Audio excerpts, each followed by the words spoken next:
Prologue: Shadows before dawn. The Baltic Sea churned grey and restless under a low winter sky.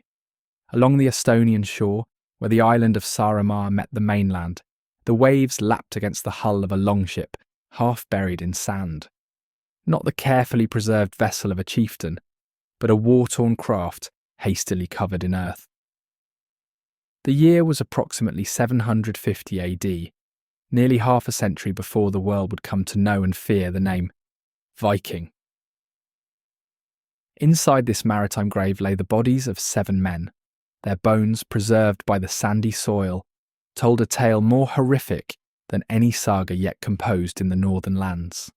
One man's skull bore the unmistakable mark of a blade strike, a perfect square hole, punched through bone. Another's hands were nearly severed, defensive wounds from a desperate final stand. A third had been decapitated, the vertebrae of his neck showing the clean slice of a well-honed sword. Nearby, a larger ship grave contained 33 more warriors, their remains arranged in careful rows, weapons still clutched in skeletal hands. These men had not died peacefully. They had met violent ends far from home, their bodies collected and buried with honours by their surviving comrades. This is the Salme burial site, archaeological evidence of Scandinavian warriors engaged in organised violence nearly 50 years before the infamous raid on Lindisfarne Abbey that traditionally marks the beginning of the Viking Age. The men buried here were not yet called Vikings, but they were their immediate predecessors, the vanguard of what would become the most feared maritime power in early medieval Europe. Who were these proto-Vikings? What drove them to sail beyond their homelands into hostile territories? How did they develop the ships, weapons, and tactics that would make their descendants infamous throughout the known world? The answers lie buried in the cold earth of northern Europe, in sunken ships and forgotten graves, in the scorched remains of coastal settlements, and the scattered silver hoards hidden by those who never returned to claim them. This is the story of the first Vikings, a tale of desperation and innovation, of horrific violence and remarkable adaptation. It begins not with the dramatic raid on Lindisfarne in 793 AD that shocked Christendom, but in the shadows of the preceding centuries, when the foundations of Viking power were being forged in blood and iron along the shores of Scandinavia. The crucible of the North. The unforgiving land. The story begins in the harsh landscape of Scandinavia during the 7th century. Here, in what would later become Denmark, Norway and Sweden, a perfect storm of environmental, social and political factors was brewing that would eventually unleash the Viking phenomenon upon the world. Svein Thorvaldsson awoke to the sound of his youngest child crying. The winter had been the harshest in living memory, and the spring that followed brought little relief. Now, as summer approached, their stores were depleted, and hunger had become a constant companion in their small farmstead near what would one day be called Uppland in Sweden. His wife Freydis stirred beside him on their straw mattress. "The child needs food," she whispered, her voice hollow with exhaustion. "We all do." Svein rose and walked to the centre of their longhouse, where embers still glowed in the hearth. The building, once home to 3 generations of his family and several thralls, now felt cavernous. His parents had not survived the winter. 2 of his 5 children had succumbed to illness, exacerbated by hunger.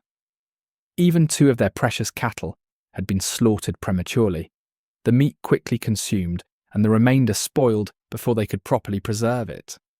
Through the smoke hole in the roof, Svein could see stars beginning to fade as dawn approached. He had a decision to make, one that had been forming in his mind through the long, desperate winter. The land had always been unforgiving in the north. Farming was possible, but precarious. The growing season was short, and the soil in many areas too thin or rocky for substantial yields. For centuries, Scandinavians had supplemented their agricultural efforts with hunting, fishing, and localised trade. But something had changed. The climate had grown colder over recent decades. Harvests failed more frequently.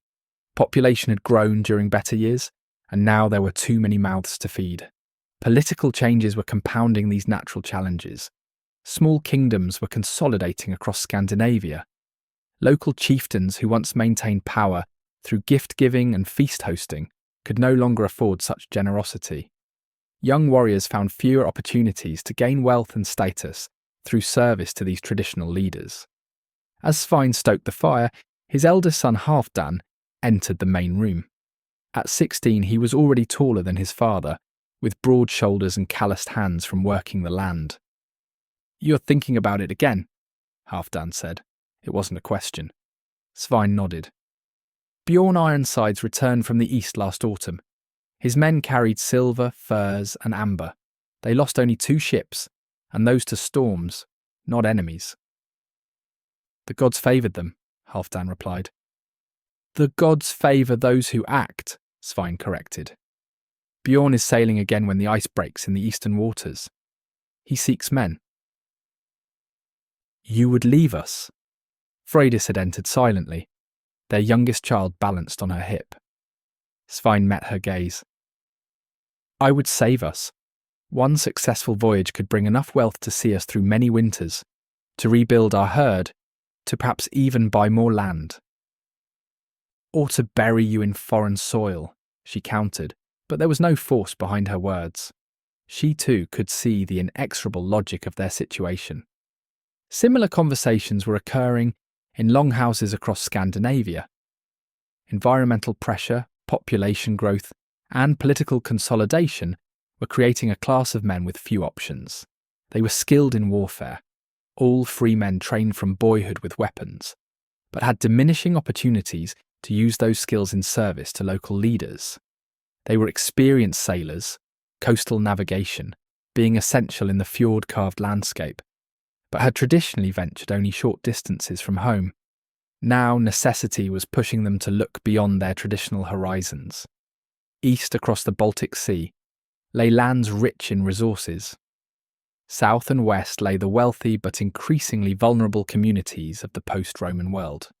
The stage was set for expansion. All that was needed was the means and the opportunity. The ships that changed history. The key to understanding the emergence of the Viking phenomenon lies not just in why they ventured forth, but how. The decisive technological advantage that enabled their unprecedented mobility was their ships. By the mid-8th century, Scandinavian shipwrights had developed vessels unlike any others in Europe. The iconic longship was still evolving, but its essential characteristics were already present in earlier vessels like those found at the Salme burial site. Gudmund the shipwright ran his weathered hand along the curved strake of oak. 50 years of crafting vessels had left his fingers permanently bent, as though still gripping adze and hammer. His latest creation lay before him on the shore, its hull taking shape like a massive wooden leaf. "She'll be the swiftest yet," he told Bjorn Ironsides, who had commissioned the vessel. Shallow draft to navigate rivers, flexible enough to ride ocean waves, strong enough to carry 40 men and their gear. Bjorn walked the length of the partially completed ship. Unlike the rounded merchant vessels of the Frisians or the heavy warships of the Byzantine Empire, this craft was long, narrow, and elegantly proportioned. Most revolutionary was its construction method, the clinker-built technique, where hull planks overlap like scales, making the ship both lighter and more flexible than vessels built elsewhere in Europe. "The keel?" Bjorn asked, eyeing the backbone of the ship. "Single piece of oak seasoned 3 winters," Gudmund answered with pride. "Found it myself in the King's Forest. Cost me a silver arm ring to the forest warden to look the other way." Bjorn nodded approvingly. "And the sail?" "My wife and daughters have been weaving all winter. Finest wool, tight woven and treated with horse fat to shed water. It will catch the lightest breeze." What made these ships revolutionary was their versatility. They could be powered by sail when conditions permitted, allowing crews to conserve energy for fighting or trading. When winds failed or precision was needed, they could be rowed by the same warriors who would later wield weapons. Most critically, their shallow draft meant they could navigate not just seas, but rivers and streams, penetrating deep into continental interiors. This combination, seaworthiness, shallow draft, and dual propulsion, created vessels that could appear suddenly from the horizon, land on almost any beach or riverbank, and depart just as quickly. They were the perfect platforms for hit-and-run raids, but equally valuable for trade expeditions that might need to escape hostile attention. The ships represented a massive investment of resources and expertise. A large vessel required dozens of tall, straight oak trees, increasingly scarce in parts of Scandinavia due to land clearance for agriculture. The iron rivets that held the strakes together represented weeks of a blacksmith's labour. The sail alone might consume a year of textile production from several households.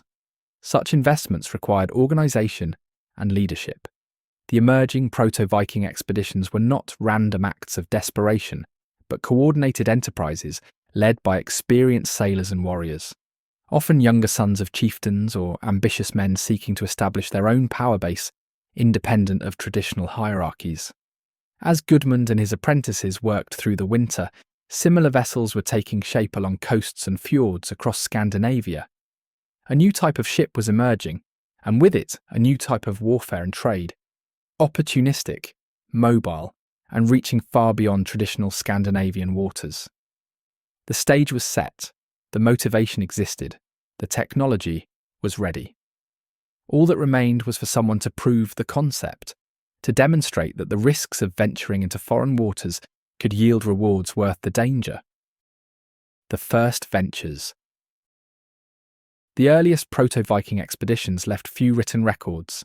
They occurred before literacy was widespread in Scandinavia, and their targets often lacked the chroniclers who would later document Viking raids in such horrified detail. But archaeology provides tantalising glimpses of these first ventures, particularly eastward across the Baltic. Halfdan stood at the prow of his father's ship, scanning the approaching shoreline.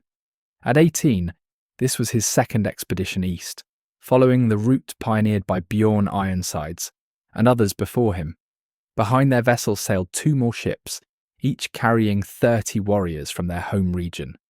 They had navigated the Baltic Sea, entered the Gulf of Finland, and now approached the lands of the Finnic and Slavic peoples. There, his father Svein pointed to a natural harbour partly concealed by a wooded headland. We'll make camp there, send scouts to the settlement. The settlement in question was what would later be known as Staraya Ladoga, one of the earliest trading posts established along the eastern routes. Archaeological evidence shows Scandinavian presence here by the mid-8th century, decades before the traditional start of the Viking Age. As their ships beached on the shore, Halfdan supervised the younger warriors in establishing a defensive perimeter. Though they came primarily to trade, violence was always a possibility. Every man was armed, swords for those who could afford them, axes and spears for the rest. Most carried round wooden shields reinforced with iron bosses. Remember, Svein instructed the assembled crew once camp was established, we are few, they are many. We trade first, we fight only if we must. This pragmatic approach characterised many early Scandinavian expeditions. While later Vikings would become infamous for their raids, the earliest ventures were often more complex interactions involving both trade and intimidation. The Scandinavians brought amber, honey, walrus ivory, and high-quality iron weapons to exchange for silver, furs, and slaves. 2 days later, a delegation from the nearby settlement arrived at their camp. Through a translator, a Finnic man who had spent time in Svein's homeland on previous trading missions, they negotiated terms. The Scandinavians would be allowed to establish a seasonal trading post, but no more than 10 warriors could enter the settlement at once, and all must leave their shields behind. Such precautions reflected the wary relationship between the newcomers and local populations.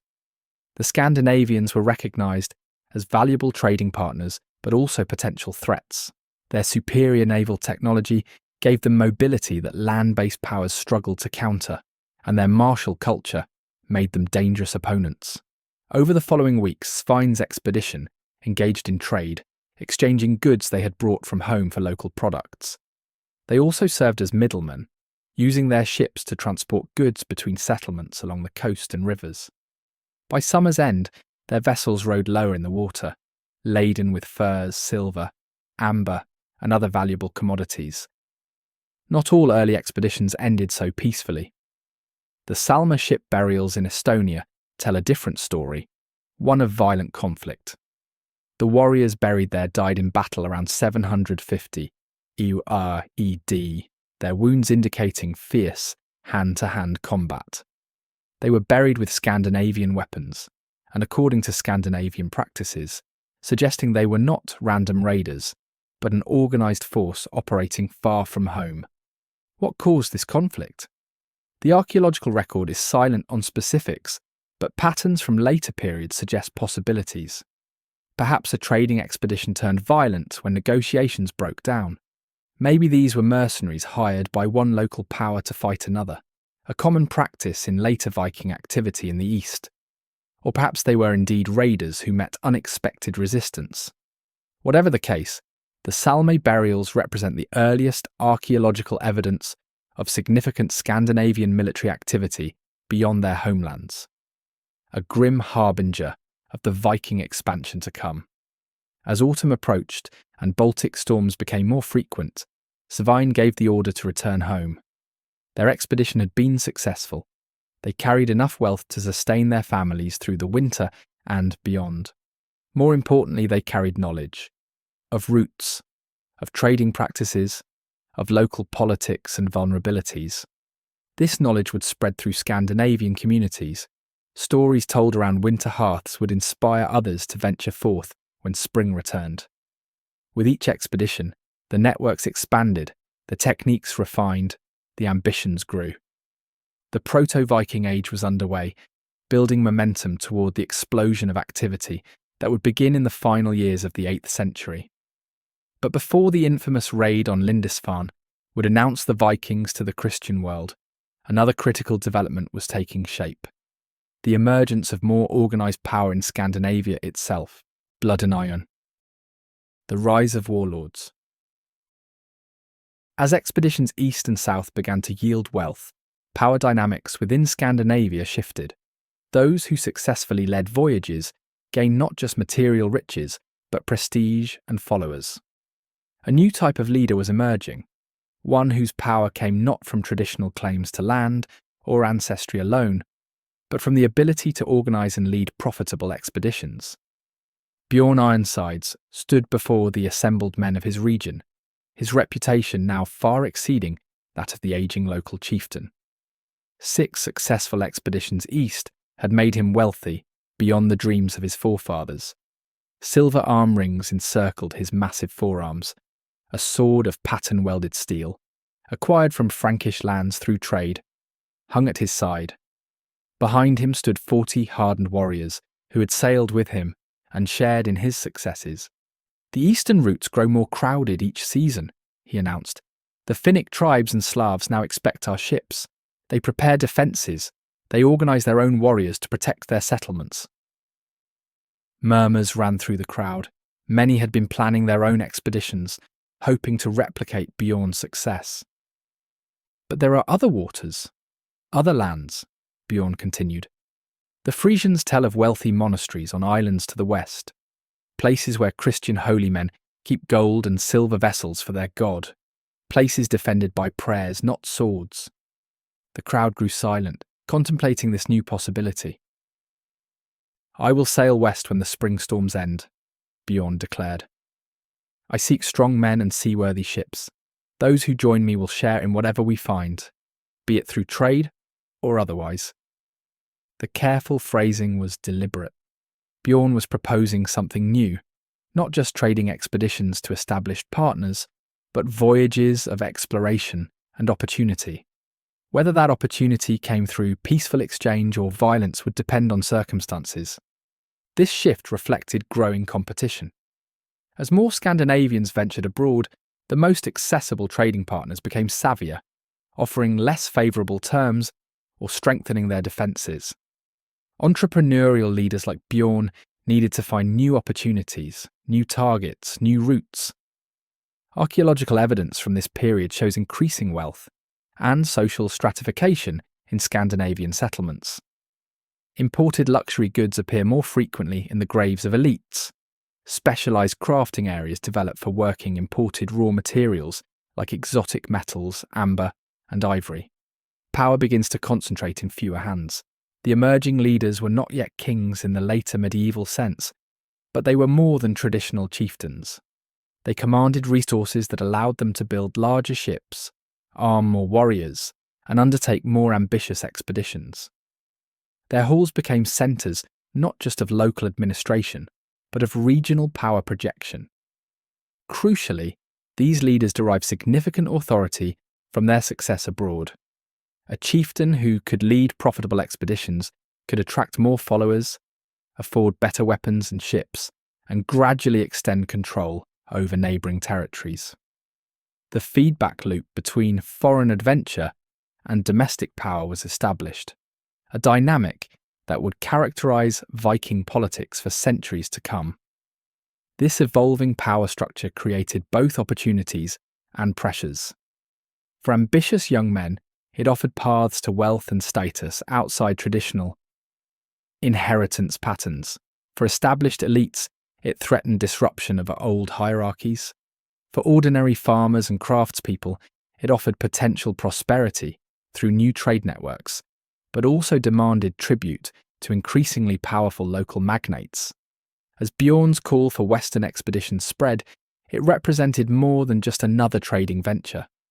It signalled a new phase in Scandinavian expansion, one that would soon bring them into direct and violent contact with the Christian world to their south and west. Weapons of terror. The proto-Vikings who ventured beyond Scandinavia carried with them not just goods for trade, but weapons for war.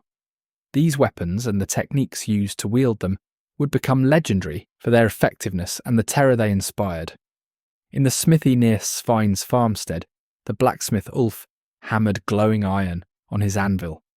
Sparks flew with each precise blow as he worked on a sword blade.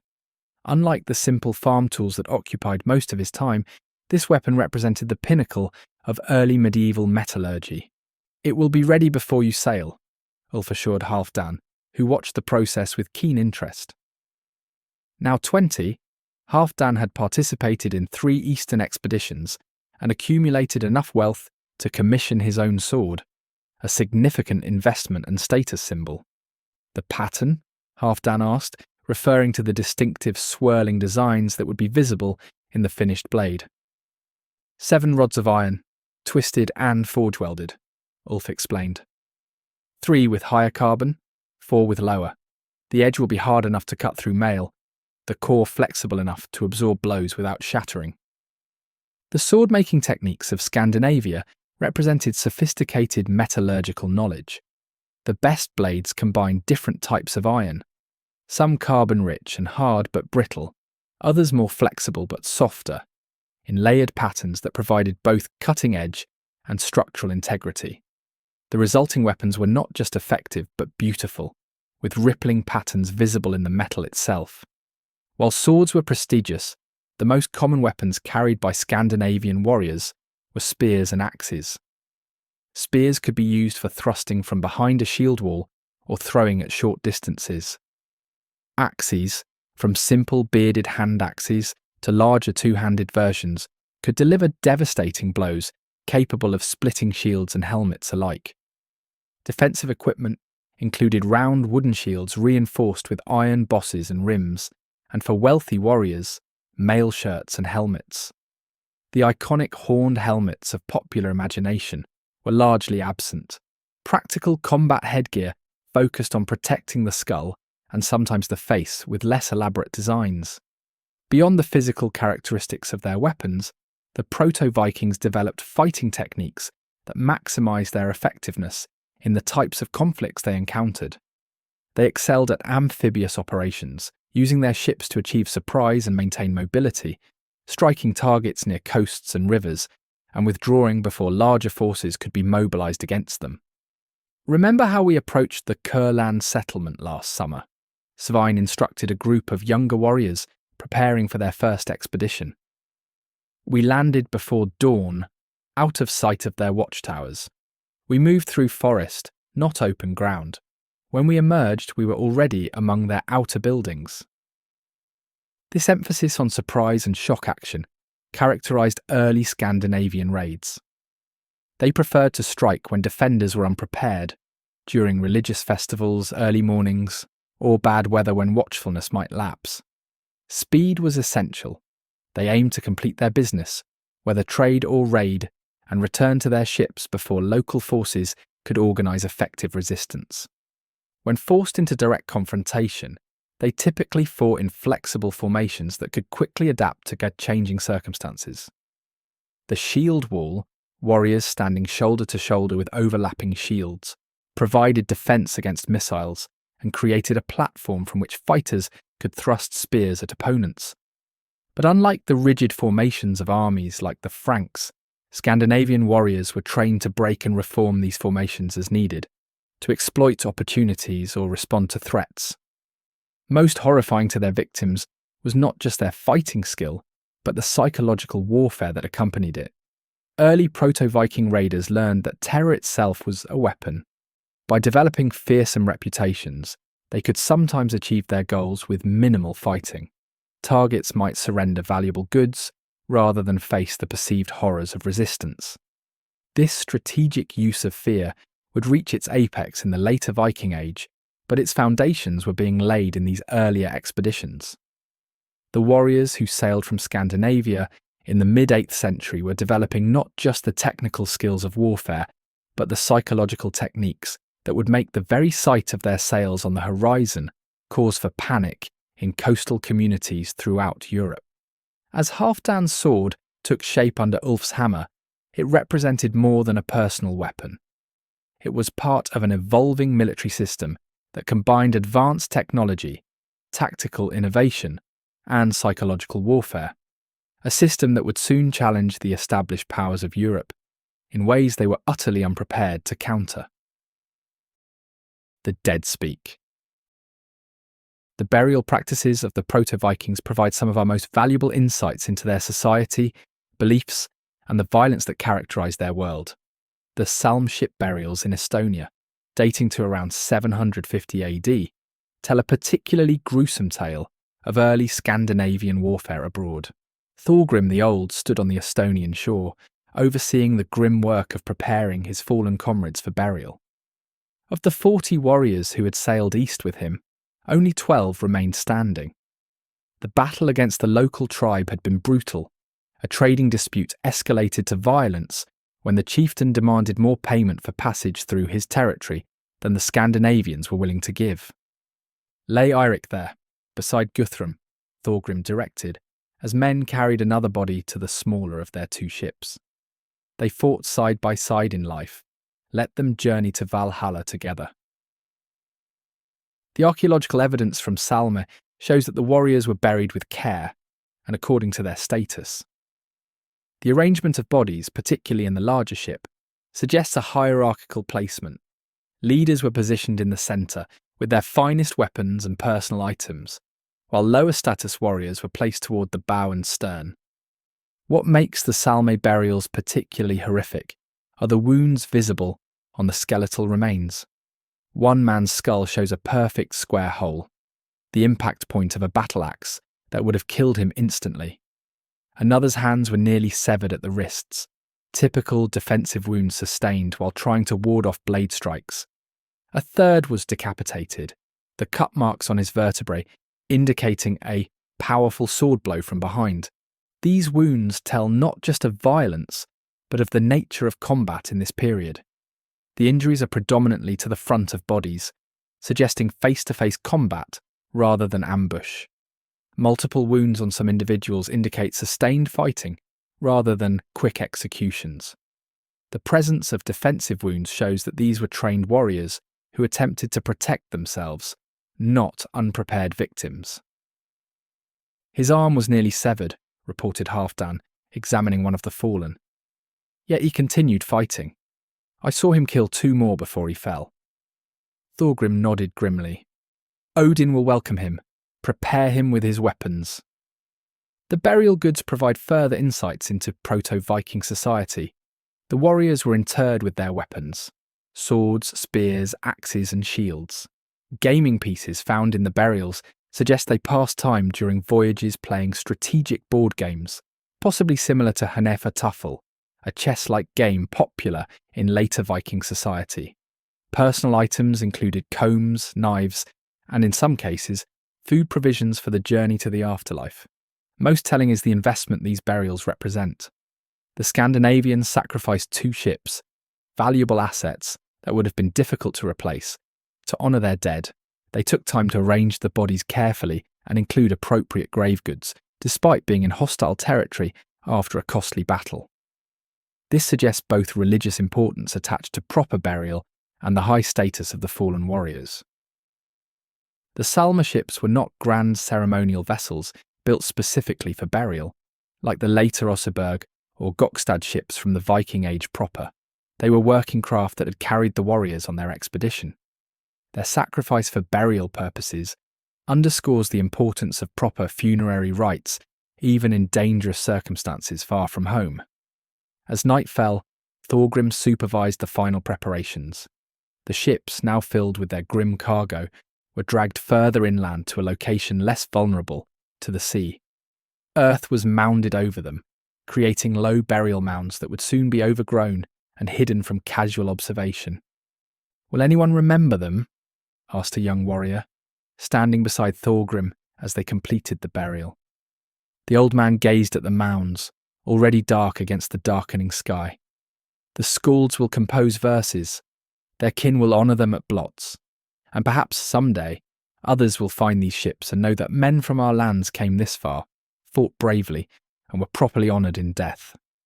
His prediction would prove accurate, though not in the way he imagined. The Salme burials would remain undiscovered for over 1,250 years, until excavated by archaeologists in 2008, providing a window into this formative period of what would become the Viking Age, a rare glimpse of Scandinavian warriors operating far from home, decades before their descendants would shock the Christian world with the raid on Lindisfarne. The dead at Salme indeed speak to us across the centuries, telling tales of violence, honour, and the emerging phenomenon of Scandinavian expansion that would soon reshape the politics, economics, and culture of much of Europe. Rivers of silver, rivers of blood. The Eastern Road. While later Viking activity in Western Europe would capture most historical attention, the earliest substantial Scandinavian expansion was eastward, establishing trade networks that would eventually connect northern Europe to the Byzantine Empire and Islamic Caliphate. These eastern ventures created the economic foundations that would fuel the more famous Western raids. Halfdan stood at the helm of his own ship, leading his first independent expedition. At 24, he had participated in enough voyages to know the eastern routes well. Now, with his father Svein growing too old for the rigours of long journeys, Halfdan commanded a crew of 30 warriors sailing east across the Baltic. "There," he pointed as they approached the mouth of the river that would later be known as the Neva. "We'll follow this waterway to the lake the locals call Ladoga, then south along the river they call Volkhof. This route, from the Baltic Sea, via the Neva River to Lake Ladoga, then south along the Volkhof River, was becoming a well-established path for Scandinavian traders by the mid-8th century. Archaeological evidence from settlements along this route shows increasing Scandinavian presence, with distinctively Norse artefacts appearing in greater numbers as the century progressed. The most significant early settlement along this network was Staraya Ladoga, Old Ladoga, established near Lake Ladoga around 750 AD. Excavations have revealed a mixed community of Scandinavians, Slavs, Finns and Balts engaged in trade and craft production. Scandinavian-style buildings stood alongside those of local design.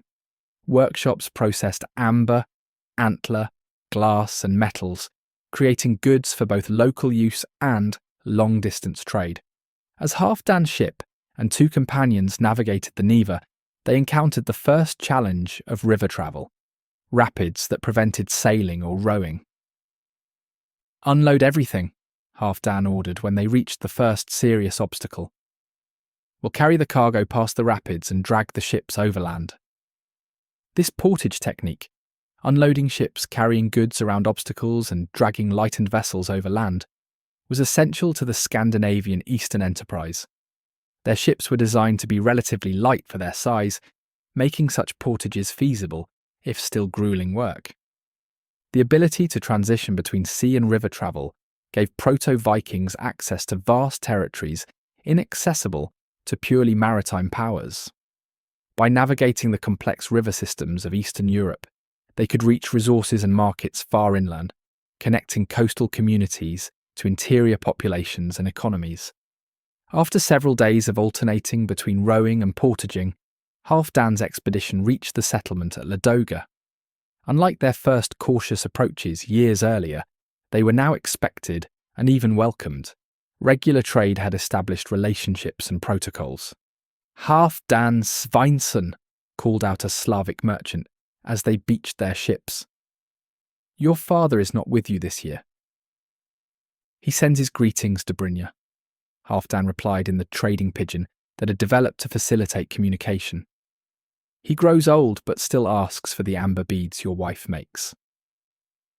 Such personal connections were crucial to the functioning of these early trade networks. In the absence of formal institutions or written contracts, trade relied heavily on personal relationships, reputation, and mutual understanding of customs and expectations. The goods exchanged in these Eastern networks were diverse. Scandinavians brought iron weapons and tools, walrus ivory, amber from Baltic shores, honey, and specialized craft items like combs made from antler. They returned with silver from Islamic lands, often in the form of dirhams, furs from the northern forests, wax, and increasingly, slaves captured in local conflicts or raids. The slave trade, though morally repugnant to modern sensibilities, was a significant component of early proto-Viking economic activity. Enslaved people, captured in raids or purchased from local powers who conducted their own slave-taking expeditions, were transported to markets in the Byzantine Empire and Islamic Caliphate, where demand for labour was high. After spending several weeks trading at Ladoga, Halfdan prepared to venture further south, following the Folkov River toward Lake Ilmen and what would later become Novgorod. This southern journey represented the next phase of Scandinavian eastern expansion, pushing deeper into the continent, establishing new trading posts, and eventually connecting to the great river systems of the Dnieper and Volga that would lead to the Black and Caspian Seas. "We've heard there are new settlements to the south," Halfdan told his crew, "places where the Slavs gather furs and honey, places closer to the silver-rich lands of the east." This constant push for new opportunities characterized the eastern ventures. As each trading post became established and local populations adapted to Scandinavian presence, profit margins would naturally decrease. Entrepreneurial leaders like Halfdan continually sought new routes, new trading partners, and new resources to exploit. By the late 8th century, just as the first raids were beginning in Western Europe, Scandinavian traders had established a presence throughout much of what is now European Russia. They had connected the Baltic Sea to the vast river systems of Eastern Europe, laying groundwork for the more extensive networks that would develop during the Viking Age proper.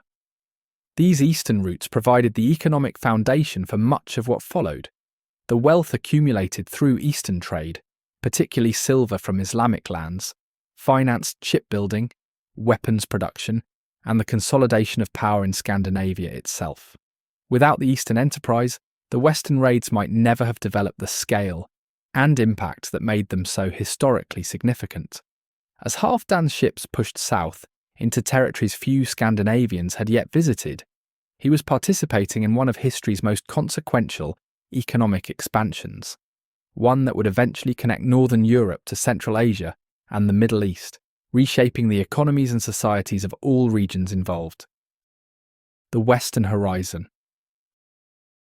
While Eastern trade routes were being established and expanded, some forward-thinking Scandinavian leaders began looking westward.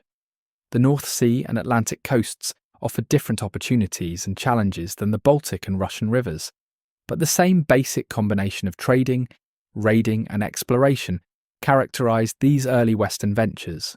Bjorn Ironsides stood on the rocky shore of what would later be known as the Shetland Islands, surveying the landscape. His 3 ships had made the challenging crossing from Norway, navigating open ocean rather than the more protected waters of the Baltic. The journey had tested both vessels and crews, but proved that regular voyages to these western islands were feasible. Good harbours, he noted to Haakon, his second in command. Sheltered from the worst Atlantic storms, and look there, settlements. Small farming communities dotted the landscape, primarily populated by Pictish peoples with some admixture of Celtic influence. These settlements represented potential trading partners, or targets. Archaeological evidence from the northern and western Isles of Scotland shows Scandinavian presence by the mid to late 8th century, predating the Lindisfarne raid. Distinctive Scandinavian artefacts appear in local contexts, suggesting at least intermittent contact through trade or small-scale raiding. Unlike the eastern routes, where Scandinavians primarily sought trading opportunities, the western ventures from the beginning had a more complex character. The islands and coasts they encountered were often sparsely populated, but controlled by local powers with their own maritime traditions. Some areas, particularly the Christian monasteries of Ireland, Scotland, and northern England, offered concentrated wealth with relatively light defences. We should approach the main settlement openly, Bjorn decided. Show weapons, but keep them sheathed. Let's see what they offer in trade before considering other options. This pragmatic approach characterised many early Western contacts. Violence was an option, but not always the first choice. Trade, when possible, offered more sustainable long-term benefits, particularly in regions the Scandinavians intended to visit repeatedly. The Western voyages differed from Eastern expeditions in several key aspects. The sailing conditions were more challenging, with open ocean crossings requiring more advanced navigational skills and sturdier ships. The potential trading partners were more diverse, from the Pictish and Celtic communities of the Northern Isles to the Anglo-Saxon kingdoms of England and the Frankish territories of continental Europe. Most significantly, the western regions included wealthy Christian institutions, monasteries and churches that contained precious metals, manuscripts, and other valuable items. These religious centres, often located on coastal islands or near river mouths for communication purposes, were particularly vulnerable to seaborne attack. As Bjorn's party approached the main settlement, they were met by a group of local men led by a chieftain, identifiable by his finer clothing and gold talk. They're cautious but not immediately hostile, Haakon observed. They've seen ships like ours before. Perhaps traders from Denmark or Frisia, Bjorn suggested. We may not be the first to venture this way.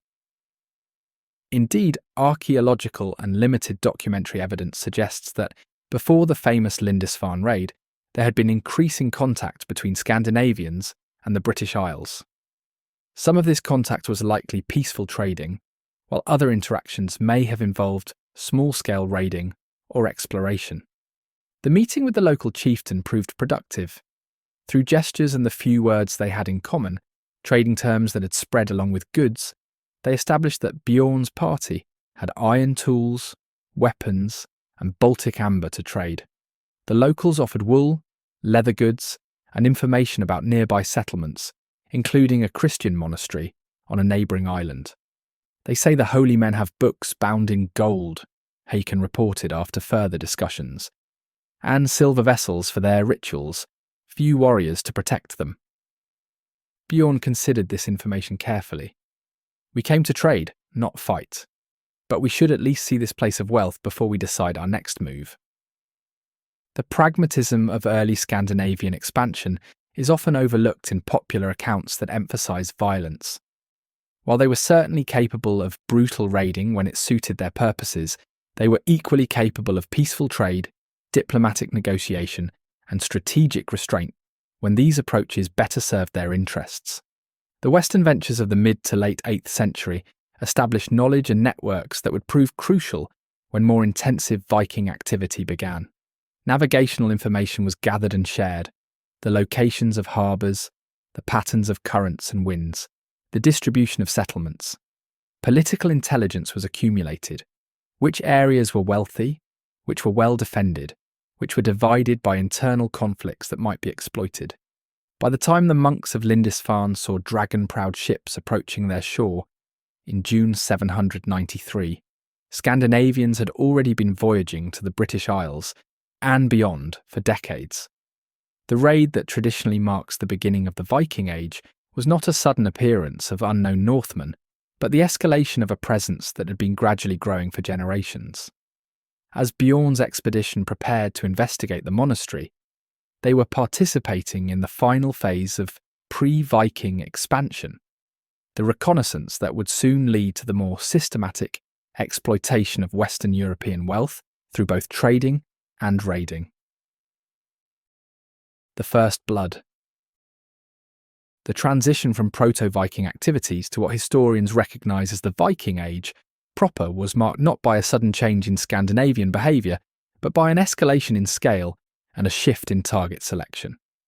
The raid on Lindisfarne in 793 AD stands as the symbolic beginning of this new phase, but the patterns that would characterise it were established in earlier, less documented attacks. Ragnar stood at the prow of his ship as it approached the island monastery. Unlike Bjorn's exploratory expedition years earlier, Ragnar came with clear purpose. 6 ships followed his lead, each carrying 40 hardened warriors. This was no trading mission with violence as a backup option. This was a deliberate raid on a known wealthy target.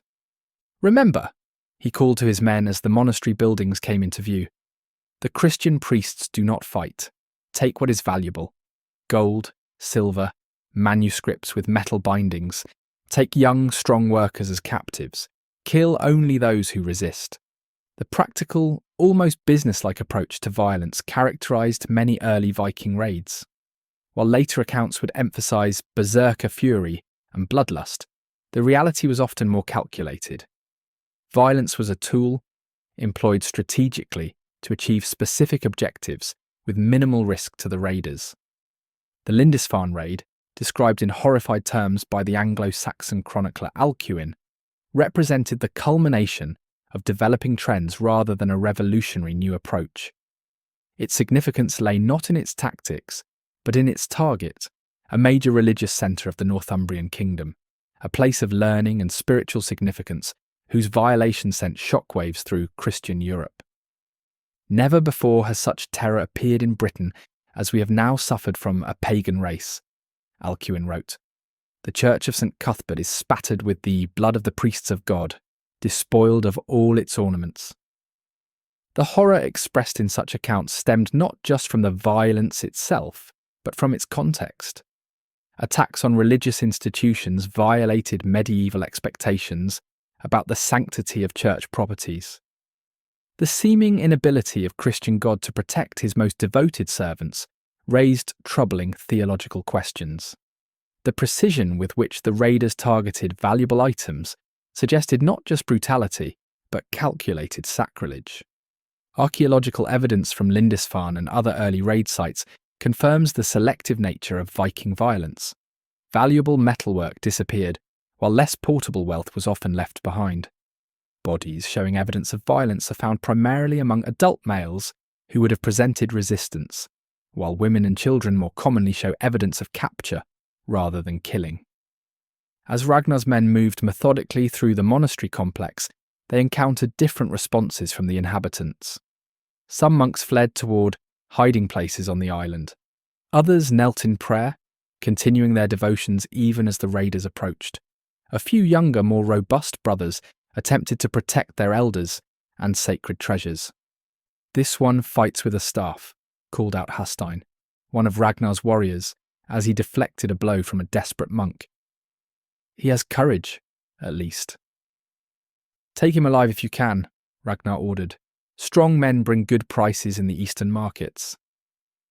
The slave-taking aspect of early Viking raids is often underemphasised in popular accounts that focus on violence and plunder. Yet captives represented valuable commodities in the trading networks Scandinavians had established, particularly in the Islamic world where demand for slaves remained high. Young, educated Christian captives were especially valuable, sometimes fetching prices higher than gold or silver of equivalent weight. Within hours, the raid was complete. The monastery's treasury had been emptied of precious metals. Selected manuscripts with valuable bindings were taken. Several dozen captives, primarily younger monks and servants, were bound and led to the ships. The buildings were not systematically destroyed, contrary to some later accounts. The raiders had no interest in expending effort on destruction that brought no profit. "The tide turns," Ragnar noted, looking to the horizon. "We sail with it. By nightfall, we should be far from any pursuit."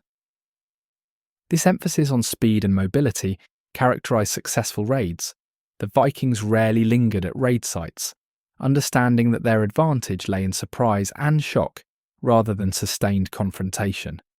Their ships allowed them to appear suddenly, strike effectively, and disappear before local forces could organize a response.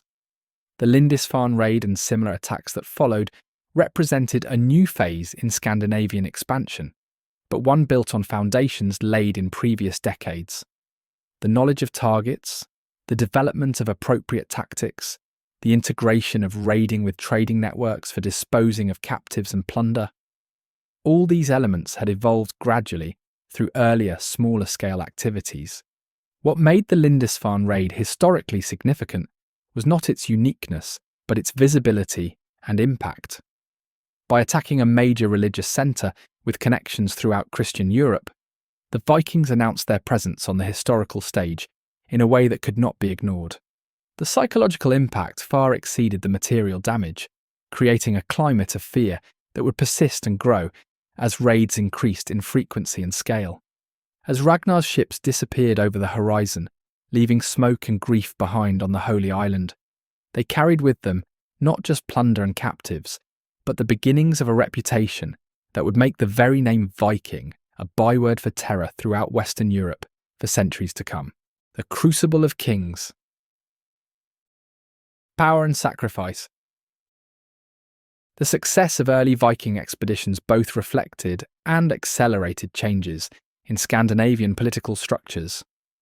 Leaders who effectively organised profitable ventures abroad gained wealth and prestige that translated into increased power at home.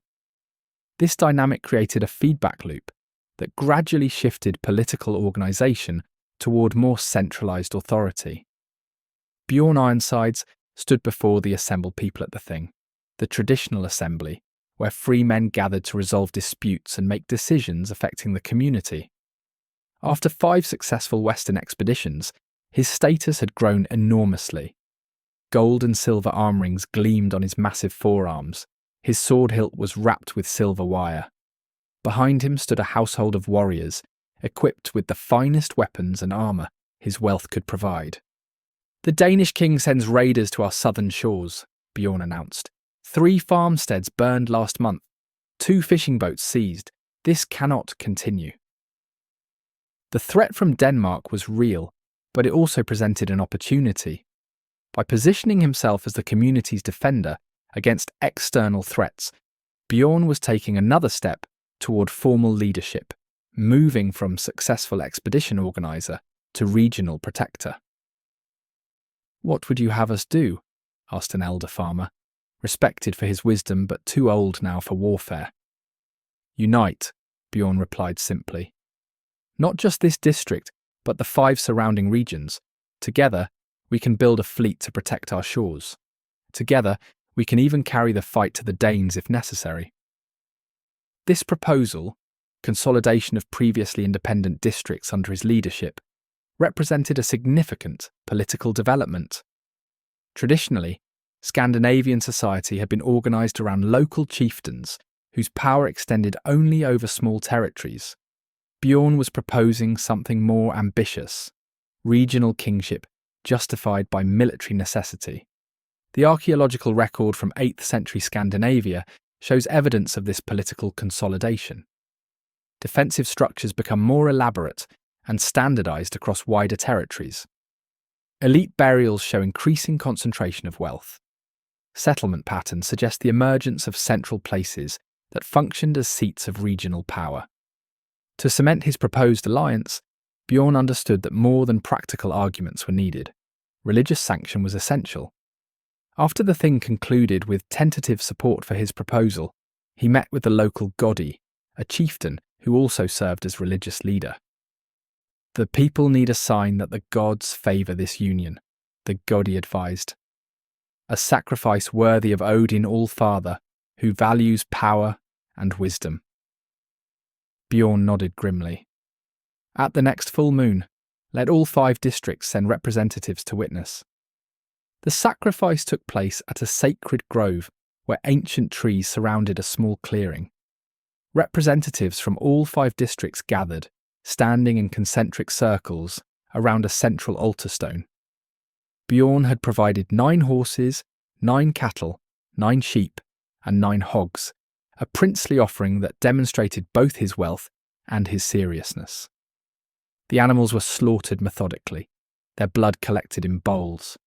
The Godi sprinkled the assembled crowd with the blood using a ritual branch, symbolically connecting them to the sacrifice and to each other.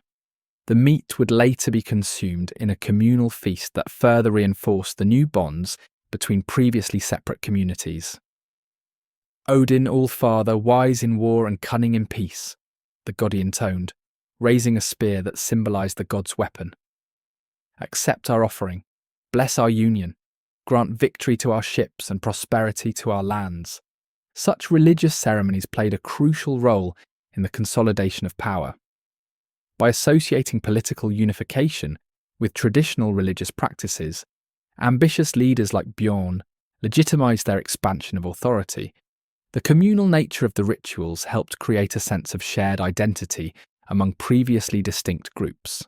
Archaeological evidence of such sacrificial practices comes from sites like Uppåkra in Sweden, where a ceremonial building was used for religious activities from the 3rd to the 9th century AD. Animal bones showing evidence of ritual slaughter have been found, along with weapons and valuable items apparently offered to the gods. Human sacrifice, while less common, is also attested in some contexts, particularly in burials of high-status individuals who were accompanied by sacrifice servants or slaves. The political consolidation occurring in Scandinavia during this period was not unique. Similar processes were happening throughout Europe, as post-Roman political structures evolved toward what would become medieval kingdoms. What made the Scandinavian case distinctive was the role of external raiding and trading in accelerating this process. Leaders who successfully organised expeditions abroad gained resources that could be used to reward followers, impress rivals, and fund further enterprises. The organisational skills required to lead such expeditions translated well to broader political leadership. The networks established through foreign ventures created connections between previously isolated communities, facilitating larger political units. As Bjorn's influence grew following the sacrificial ceremony, he began constructing a more permanent seat of power, a hall larger than any previously built in the region, where he could host feasts, settle disputes, and receive visitors. Such halls, examples of which have been excavated at sites like Leira in Denmark and Gamla Uppsala in Sweden, served as physical manifestations of emerging royal power. The consolidation of authority was not without resistance. Traditional local leaders often opposed the expansion of power by men like Bjorn. Some communities preferred their independence to the protection offered by regional kings. Religious conservatives sometimes questioned innovations introduced by leaders who had encountered different practices abroad. Yet the trajectory was clear. By the late 8th century, as the Viking Age began in earnest, Scandinavia was transitioning from a region of numerous small chiefdoms to one of fewer, larger proto-kingdoms. This political evolution both enabled and was fueled by the expanding Viking activity abroad. The raids that would soon terrorize much of Europe were not just opportunistic plundering, but increasingly organized operations sanctioned and sometimes led by emerging kings seeking to enhance their power and prestige. As the communal feast following the sacrifice continued into the night, Bjorn moved among the representatives of the 5 districts, cementing alliances, making promises, and laying the groundwork for a new political order, one that would soon project its power far beyond the shores of Scandinavia. The forge of conflict. External pressures played a significant role in shaping the emergence of Viking activity. As the 8th century progressed, Scandinavians found themselves increasingly affected by developments in the broader European world, particularly the expansion of Christian kingdoms to their south. Halfdan stood before King Sigurd, delivering news gathered during his recent trading expedition along the southern Baltic coast. The Frank king, Charlemagne, continues to push northward, he reported. The Saxons resist, but many have been forcibly baptized. Those who refuse the Christian God are executed. Sigurd, now recognized as king of a substantial territory following his father Bjorn's death, frowned deeply. How far north have they come? Their armies have reached the Elbe River, Halfdan replied. Some say the Frank king will not stop until all pagan peoples acknowledge his God and his authority. This threat from Frankish expansion under Charlemagne represented a significant external pressure on Scandinavian societies. The Saxon Wars, which lasted from 772 to 804 AD, brought Frankish military power to the southern borders of Denmark. Charlemagne's tactics included not just military conquest, but forced conversion, destruction of pagan religious sites, and execution of those who resisted Christianization. For Scandinavian leaders observing these developments, the message was clear. The Christian powers to the south represented an existential threat to their way of life, religious practices, and political independence. We have 3 options, Sigurd declared to his assembled advisors. We can wait for the Franks to reach our borders and then fight defensively. We can strike south now, supporting the remaining Saxon resistance. Or we can turn our attention elsewhere to targets that will bring wealth without directly confronting Frankish power. This strategic calculation, how best to respond to the pressure from expanding Christian kingdoms, influenced the direction and nature of early Viking activity. The decision by many Scandinavian leaders to focus their attention westward toward the British Isles, Ireland, and the Atlantic Islands represented in part a strategic choice to avoid direct confrontation with the continent's strongest military power. Archaeological evidence supports this interpretation. Viking activity in the late 8th and early 9th centuries concentrated on targets that were wealthy but relatively weakly defended. Isolated monasteries, divided kingdoms, coastal settlements. The raiders initially avoided well-defended centres of power like Charlemagne's court at Aachen or major Frankish cities. The religious dimension of this conflict should not be underestimated. Charlemagne's campaigns against the Saxons had explicitly religious goals, including the destruction of sacred sites like the Irminsul, a pillar sacred to the Saxons, and forced baptism of conquered populations. For Scandinavians who worshipped the old gods, these actions represented not just political aggression, but an assault on their cosmic order. The Christians claim their God is the only true God, the Godi reminded Sigurd. They destroy our sacred groves and pillars wherever they conquer. They kill those who honour the Aesir and Vanir. This religious conflict provided additional motivation for attacks on Christian targets. When Viking raiders struck monasteries like Lindisfarne, they were not just seeking portable wealth, but striking symbolic blows against a religious system they perceived as threatening their own. The desecration of Christian sacred objects and spaces, reported in many accounts, reflected this religious dimension of the conflict. The timing of the intensification of Viking raids correlates significantly with Charlemagne's Saxon campaigns. As Frankish pressure on Scandinavia's southern approaches increased, Viking activity in other directions expanded. This pattern suggests that external pressure was a significant factor in catalysing the transition from smaller-scale proto-Viking activities to the full-blown Viking expansion that began in the 790s. After considering his options, Sigurd made his decision. We will send ships west and north, the British Isles, the Frankish coast, the islands of the northern seas. We will avoid direct confrontation with Charlemagne's main forces for now, but we will strike at the edges of the Christian world." He turned to Halfdan. "Prepare 3 ships. You will lead them to the northern islands we've heard of, beyond the land of the Picts. Explore, trade where profitable, and identify targets that might be revisited with larger forces." This strategic approach, probing for weaknesses, gathering intelligence, and gradually escalating activity, characterized the early phase of Viking expansion. Rather than a single dramatic eruption of violence, the Viking phenomenon developed through increasingly organized and ambitious expeditions, building on knowledge gained in earlier ventures. The forge of conflict with expanding Christian powers helped shape Viking activity in other ways as well. The need to respond to this threat accelerated political consolidation within Scandinavia, as communities united under stronger leaders for mutual protection. It stimulated technological development, particularly in shipbuilding and weapons production, as Scandinavians sought advantages to offset the greater resources of their southern neighbours. Perhaps most significantly, the religious and cultural conflict with Christian Europe helped forge a stronger sense of Scandinavian identity. Despite regional differences, the peoples of what would later become Denmark, Norway, and Sweden increasingly recognised their shared interests and cultural practices in opposition to the Christian world to their south.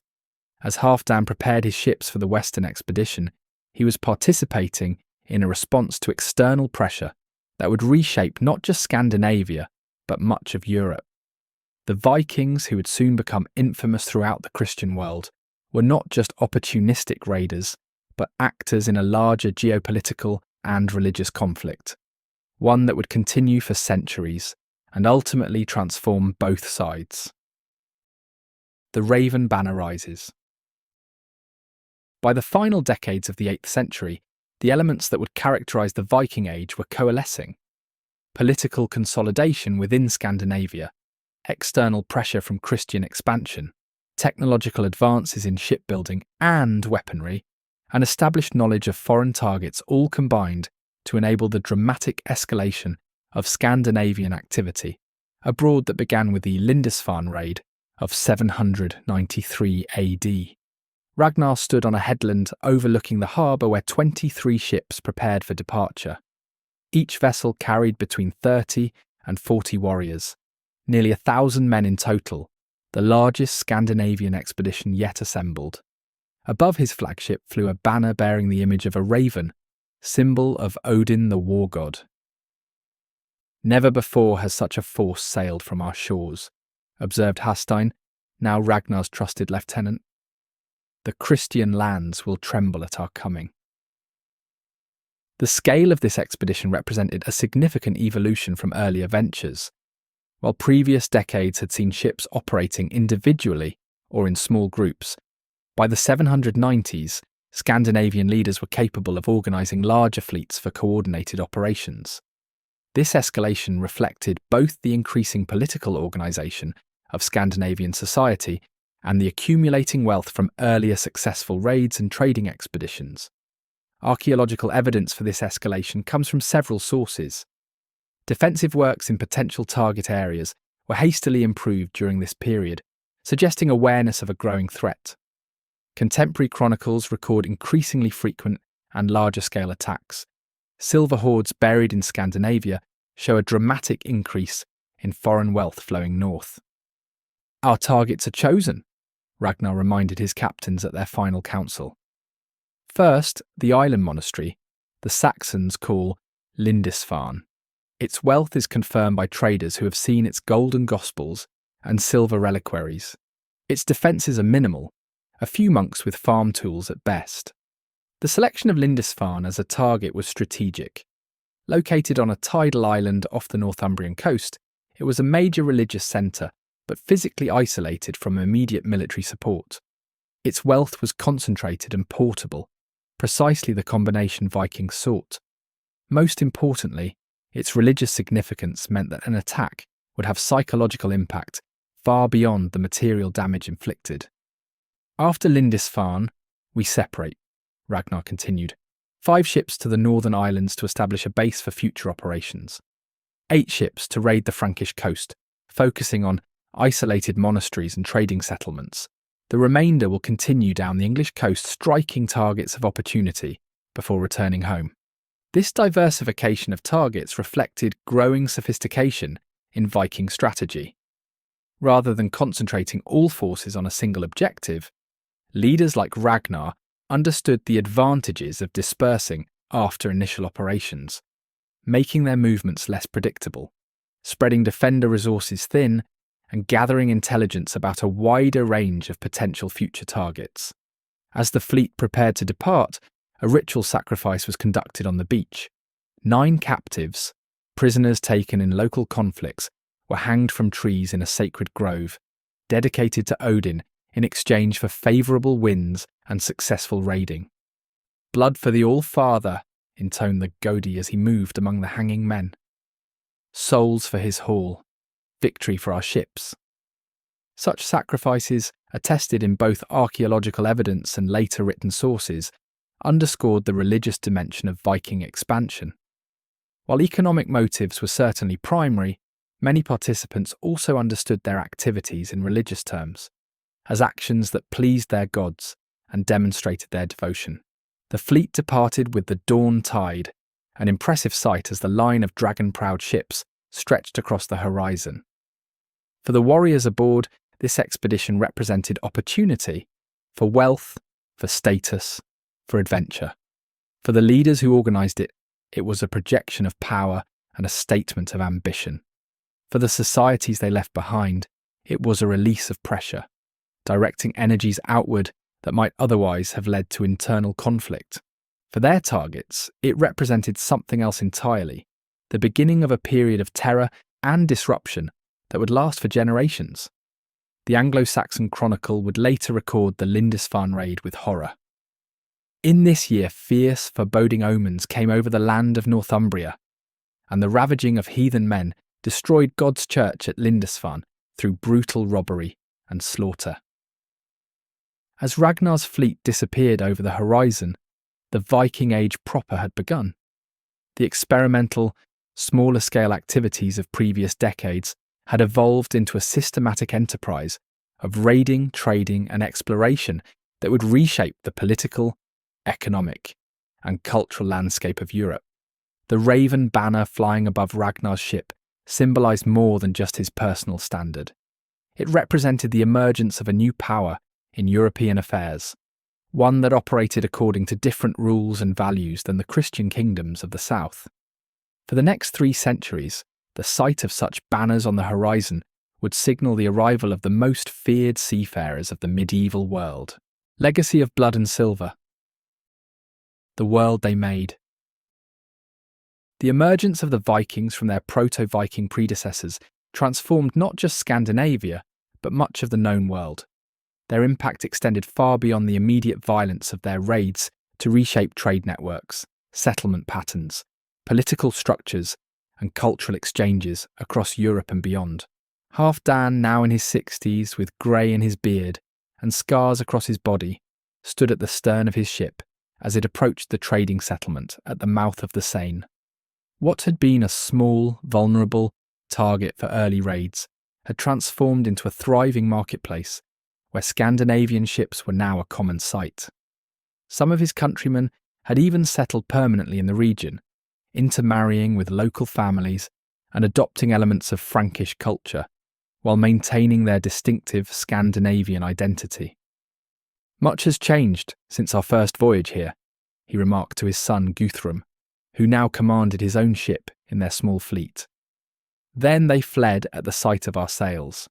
Now they prepare goods for trade and keep silver ready." This evolution from targets of opportunity to integrated trading partners characterised many regions affected by Viking activity.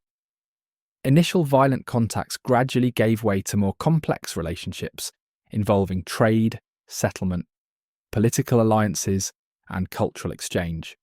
Archaeological evidence for this transformation appears throughout the Viking world.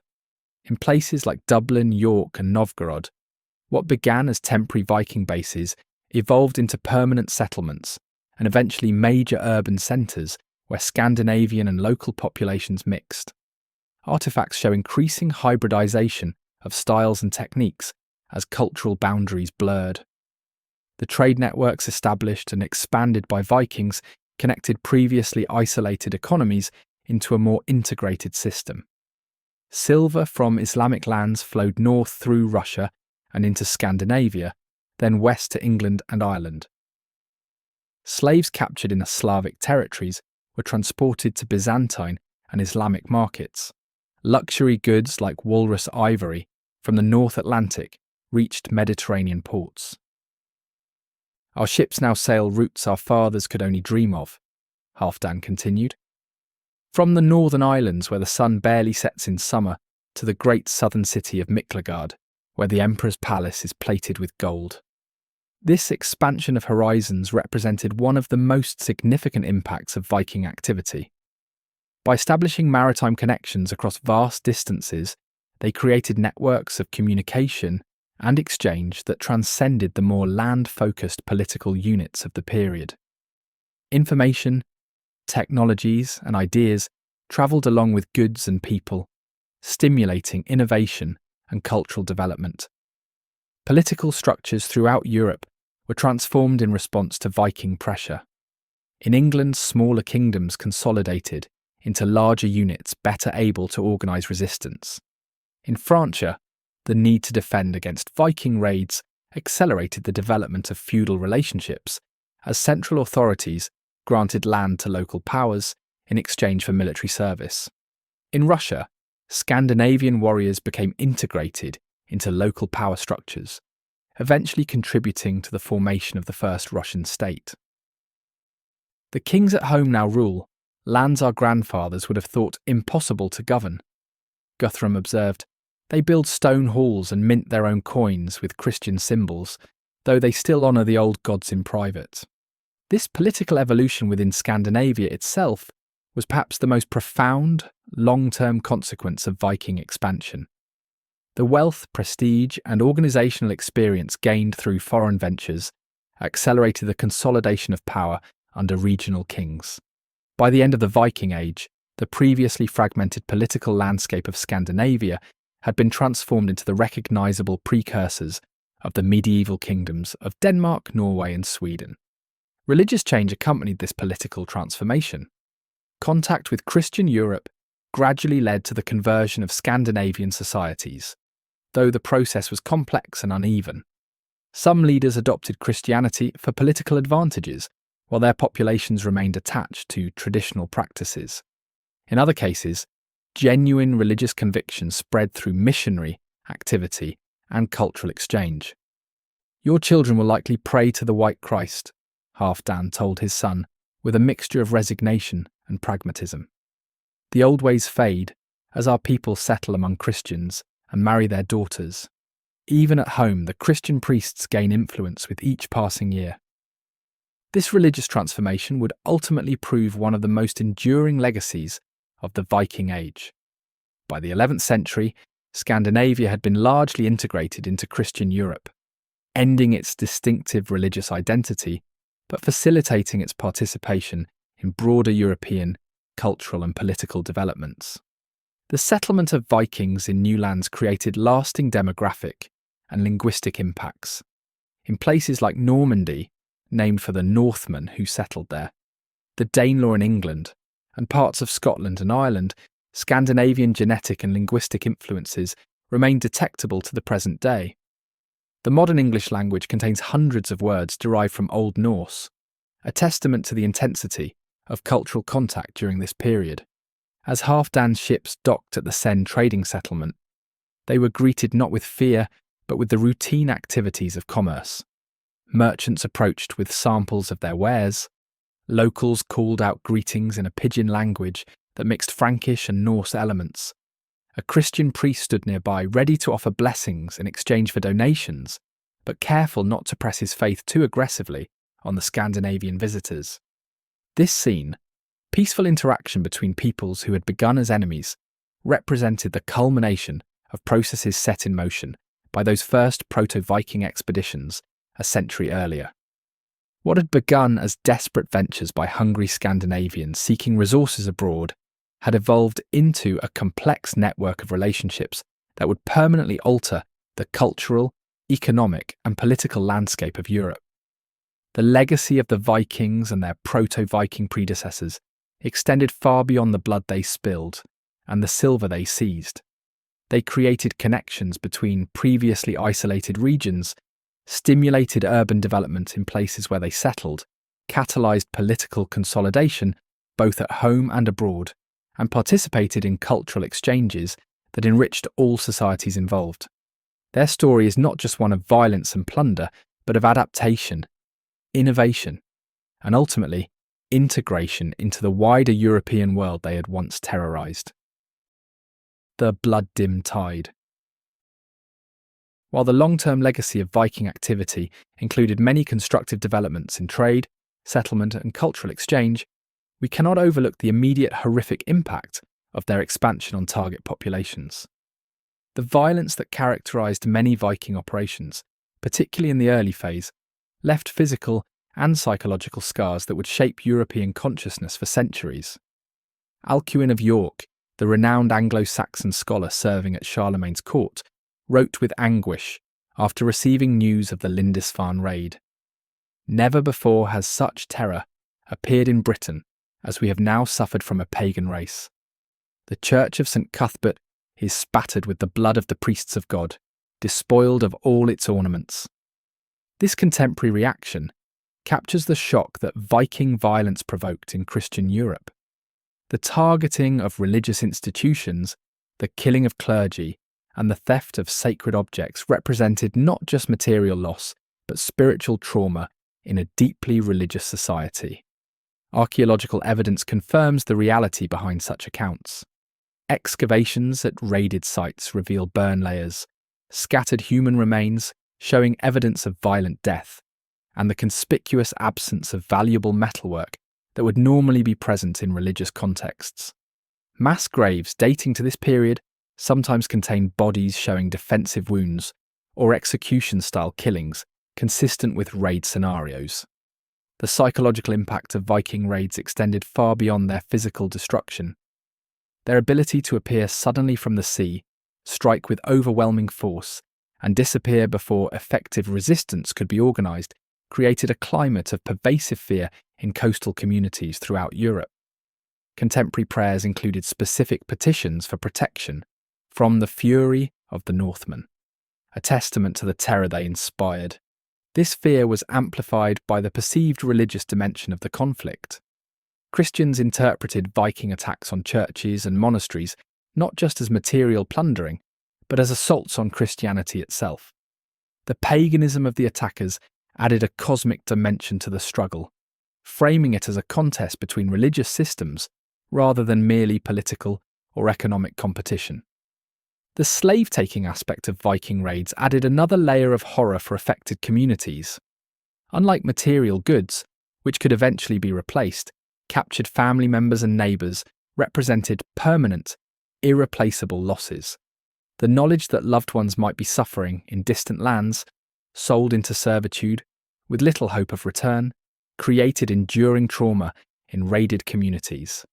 Church records and chronicles from the period are filled with accounts of particularly shocking Viking atrocities, though some may have been exaggerated for rhetorical effect. Reports of ritualistic killings, such as the blood eagle, allegedly a form of execution where the victim's ribs were severed from the spine and pulled outward, to resemble wings, with the lungs drawn out through the wounds, appear in later sagas, but remain controversial among historians regarding their historical accuracy. What is not controversial is that Viking raids represented a devastating experience for target communities, combining physical destruction, loss of life, economic damage, and profound psychological trauma. The impact was particularly severe because many early targets were unprepared for this type of threat, having no recent experience with large-scale seaborne raids. The response to this violence evolved over time. Initial shock gave way to more organised defensive measures. Coastal watchtowers were constructed or improved. Local defence forces were reorganised for faster response. religious institutions moved valuable items inland or constructed stronger buildings to protect them. Political authorities implemented new taxation systems specifically to fund anti-Viking defences. By the mid-9th century, the element of surprise that had made early Viking raids so effective was diminishing. Target populations had adapted to the threat, developing both physical defences and social systems better suited to responding to raid scenarios. This adaptation forced Vikings to evolve their own tactics, leading to larger-scale operations, longer campaigns, and eventually semi-permanent bases from which to conduct activities. The violence of the Viking expansion thus acted as a catalyst for military, political, and social change throughout Europe.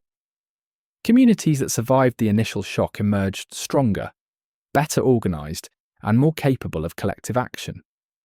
Paradoxically, the very brutality that characterised early Viking activity stimulated developments that would eventually limit its effectiveness and channel Scandinavian energies into more constructive forms of interaction.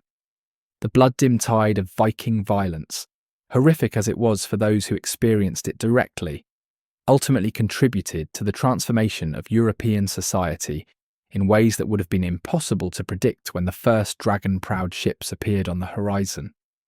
The terror they inspired produced not just victims, but survivors who adapted, organised, and ultimately integrated their former tormentors into a new and more complex European order. The saga continues. The transition from proto-Viking activities to the full Viking Age represents not an endpoint, but a beginning.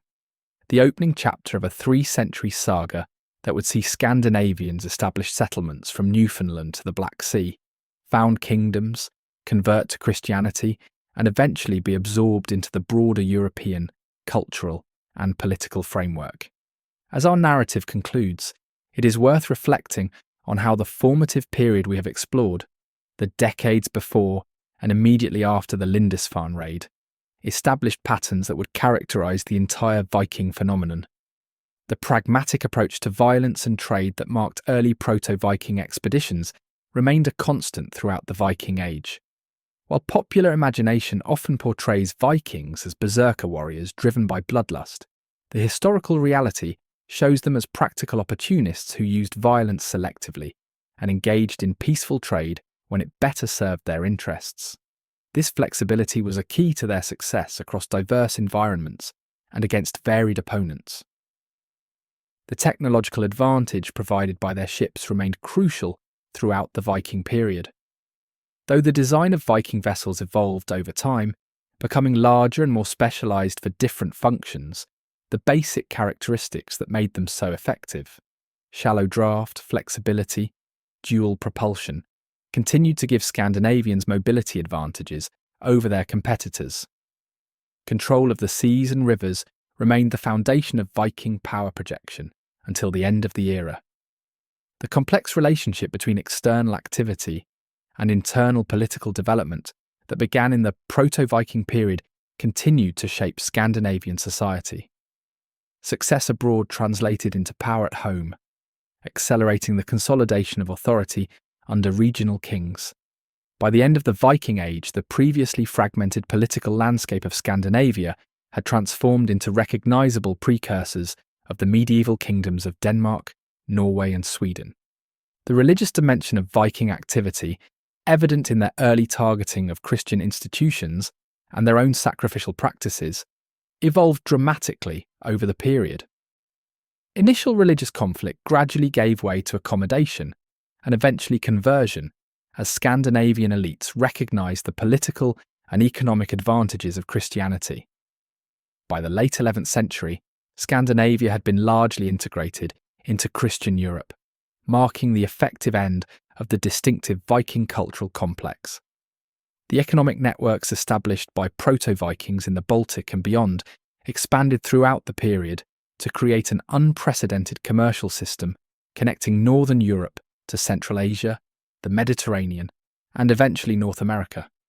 These trade connections outlasted the Viking Age itself, forming the foundation for later medieval commercial development.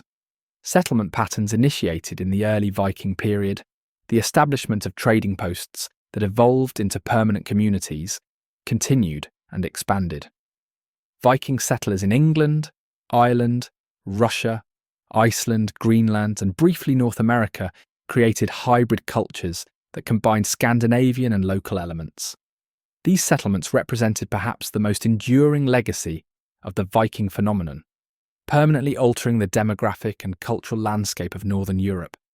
The story of the Vikings is thus one of evolution rather than revolution, a gradual development from the desperate expeditions of hungry Scandinavians seeking resources abroad to a complex network of trading, raiding, settlement, and political activity that spanned continents. The proto-Viking period we have explored represents the crucial formative phase of this evolution, when the essential elements of the Viking phenomenon were established and tested. As we close our narrative, it is worth remembering that the horrific violence that often characterized Viking activity was not the product of inherent Scandinavian brutality, but of specific historical circumstances: environmental pressure, political consolidation, technological advantage, and external threats. The Vikings were not monsters, but human beings responding to challenges and opportunities in ways that made sense within their cultural framework and historical context. Their legacy is complex and contradictory. They were both destroyers and builders, plunderers and traders, conservatives and innovators. They terrorized coastal communities, yet established some of Europe's most important trading cities. They resisted Christianity fiercely, yet eventually became some of its most devoted adherents. They began as outsiders to European civilization, yet played a crucial role in shaping its medieval and modern forms. The saga of the Vikings continues today, not just in the archaeological remains they left behind or the historical records of their activities, but in the genetic heritage of populations throughout their sphere of influence, in the linguistic traces they embedded in languages like English, in the place names that still mark their presence from Normandy to Newfoundland, and in the cultural memory that has transformed them from terrifying raiders to romantic adventurers in popular imagination. The horrific origin story of the first Vikings is thus not merely a tale of blood and iron from a distant past, but the opening chapter of a narrative that continues to resonate in our present, a testament to how profoundly a relatively small population of seafarers from the north shaped the world we inhabit today. Epilogue: Echoes across time. As the sun sets over the Baltic Sea, archaeologists carefully sift through the sand surrounding the Salme ship burials. Their modern tools, trowels, brushes, digital cameras seem incongruous against the ancient wooden remnants of vessels that sailed these waters over 12 centuries ago. Yet this work forms a connection across time, allowing the dead to speak again through their bones, their weapons, their final arrangements. The story these remains tell is one of violence and honour, of men who died far from home, and comrades who ensured they received proper burial, despite the dangers of hostile territory. The square hole punched through one warrior's skull, the defensive wounds on another's forearms, the carefully arranged weapons and gaming pieces. All these details provide glimpses into a world on the cusp of transformation. These men, buried around 750 AD, were not yet Vikings, in the sense that would become infamous after the Lindisfarne raid of 793. Yet they were the immediate predecessors, the proto-Vikings whose activities established the patterns that would characterise the Viking Age proper. Their expedition to what is now Estonia represented one of countless ventures that gradually expanded Scandinavian horizons, tested tactics, gathered intelligence, and built the networks that would enable the more dramatic expansion to follow. The archaeological record they left behind challenges simplistic narratives about Viking origins. These were not simple pirates driven solely by bloodlust, nor were they merely peaceful traders forced into violence by Christian aggression. The reality, as always in human affairs, was more complex, a mixture of economic necessity, political ambition, technological advantage, cultural values, and response to external pressures. What made the Viking phenomenon possible was not any single factor, but the convergence of multiple developments. Ships capable of unprecedented mobility, social structures that could organise effective expeditions, environmental pressures that created motivation for external ventures, political consolidation that both drove and was driven by foreign success, and the gradual accumulation of knowledge about potential targets and routes. The legacy of these proto-Vikings and their successors extends far beyond the blood they spilled and the treasure they seized.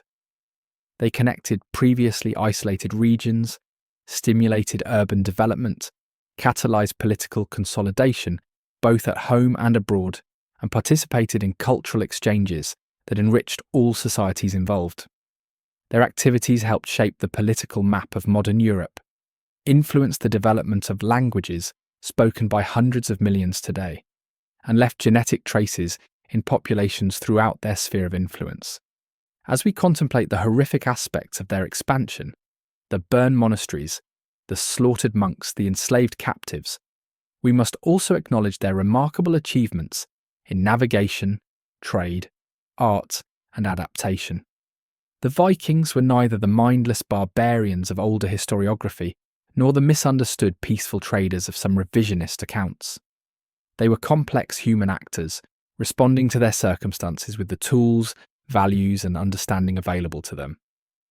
The first Vikings emerged not from a vacuum, but from specific historical conditions in Scandinavia and Europe during the 8th century. Understanding those conditions helps us see their activities not as random eruptions of violence, but as comprehensible human responses to challenges and opportunities. This understanding does not excuse the suffering they caused, but places it in a context that makes historical sense. As the archaeologists at Salme carefully document each artifact, each bone, each aspect of the burial arrangement, they are not merely recording ancient violence, but recovering a chapter of human history that helps explain how our world came to be. The proto-Vikings buried in these ships were participants in processes that would reshape Europe, processes of trade expansion, political consolidation, cultural exchange, and religious transformation that continue to influence our lives today. The horrific origin story of the first Vikings is thus not merely a tale of blood and terror from a distant past, but an essential chapter in understanding the development of the interconnected world we inhabit. From desperate beginnings in the resource-constrained environments of Scandinavia emerged a phenomenon that would connect continents, blend cultures, establish kingdoms, and ultimately help lay the foundations for modern European society.